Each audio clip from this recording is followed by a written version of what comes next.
If it's soft-centred drama you're after, you might like to know that William and Mary returns tomorrow night at 9 o'clock.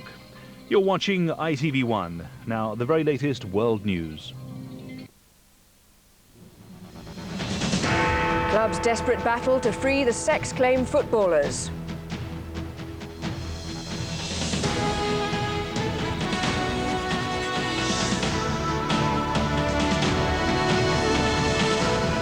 Top lawyers are flying out to Spain this weekend. Also tonight, Tony, Carol and me, the bizarre claims of conman Peter Foster.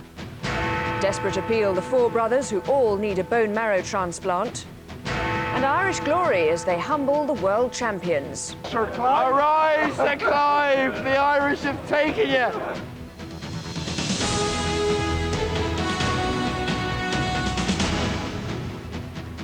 Hello, officials from Leicester City Football Club are flying to Spain this weekend in a desperate bid to get three of their stars out of jail.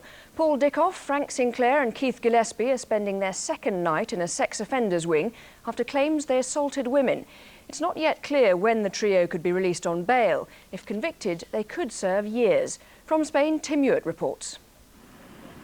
This is the Sangonera prison where the three players are being held on remand. Privileges here include television and even the occasional beer, but it is nevertheless a grim and unhappy place to be. The footballers are sharing a cell and sleeping in bunks. They're allowed to wear their own clothes. They're said to be in reasonable spirits under the circumstances, but visitors here warn they'll face resentment from other inmates. They are not the most popular people, the people who are involved in sexual attacks. And also because they are rich, they are famous, they are stars. So stars inside prison, they have a hard life. The question is, how long will they have to stay behind bars before their trial? Criminal lawyer David Torres takes a pessimistic view. Given the gravity of the charges, he thinks their term on remand could be measured in months rather than days or weeks. Normally is that this person stay in prison 1 month, 2 months, 3, 4, 6. It's all a far cry from the five-star hotel where the players are said to have assaulted 3 women. Staff have been warned they'll be sacked if they discuss the case in public. The players released yesterday flew home immediately with manager Mickey Adams and other club officials. This was the last glimpse of one of those left behind, Frank Sinclair being put unceremoniously into a police van for the journey to prison. The priority for Leicester City now is to get their 3 players out on bail. That may require considerable patience. The legal process here can be agonizingly slow. Tim Hewitt, ITV News at the Sangonera prison. The convicted conman Peter Foster caused another stir in Downing Street tonight by making a number of allegations about life at number 10. Foster says his former girlfriend, Carol Kaplan, exerted extraordinary influence over the Prime Minister. The Australian caused massive embarrassment for the Prime Minister in 2002 when he helped Cherie Blair purchase 2 flats in Bristol. Well, let's go live now to our senior political correspondent. John, what more do we know about these claims from Peter Foster? Well, Lauren, these claims are certainly going to grab headlines. They are amazing, and frankly, I think a lot of people's reactions to them will find it very difficult to believe what he's saying. What Peter Foster is saying is that there was a very close relationship between Carol Kaplan and the Prime Minister. He talks of her extraordinary influence over him. He talks of her picking out clothes for the Prime Minister. He talks of them going for long walks in the woods around Chequers together. I think what people have to remember is, as you say, Peter Foster is a convicted fraudster. He is also writing a book about his time with Carol Kaplan. Not unnaturally, he wants to drum up some publicity for that. So do you think these claims have any credibility at all? The problem for Downing Street is they don't have to be true to be damaging. As you've already said, they raise unhappy, painful memories of the whole Cherie Gate affair. Now, tonight, not unnaturally, number 10 does not want to get involved in a war of words with Peter Foster. All they say tonight is that we have no intention of taking these claims seriously. There has also been a very strong statement from Carol Kaplan, Peter Foster's former lover. She says that Peter Foster is a fantasist and that these claims are absurd. I doubt, however, that these will be the last words on this affair. OK, John Ray, thank you very much. Michael Howard will deliver his first major speech as the Tory leader tomorrow at the party's spring conference in Harrogate. Mr Howard, who arrived this afternoon, is expected to outline his plans to rein in what he calls Labour's spiralling tax burden. He'll also detail ways to cut public spending. The charity behind an appeal to save the lives of 4 young brothers said tonight it had received an overwhelming response. The Hartley boys suffer from an extremely rare genetic disorder. Without bone marrow transplants, they won't survive. Here's Emma Kennedy. They're 4 happy, boisterous boys, but last November all were diagnosed with a genetic disorder which weakens their immune systems. Sufferers of the rare condition known as XLP usually don't live beyond their teens. Bone marrow transplants are their only hope.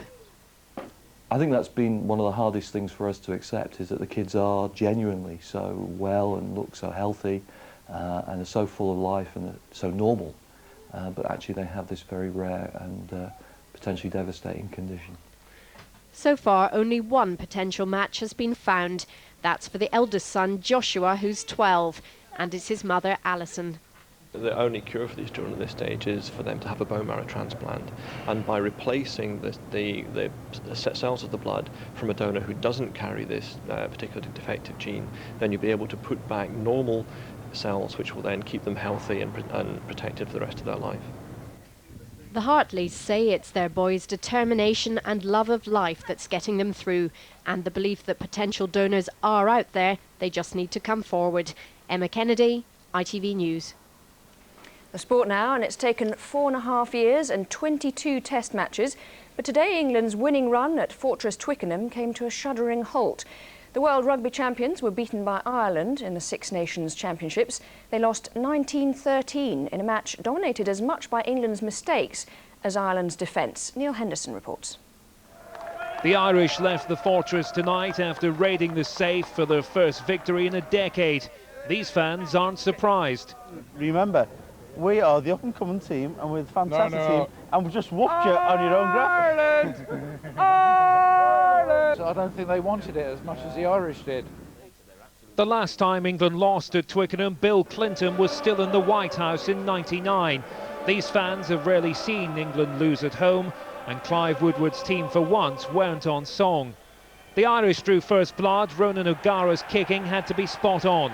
It was. Matt Dawson's try gave England hope, but Sir Clive was running scared that his record was about to go.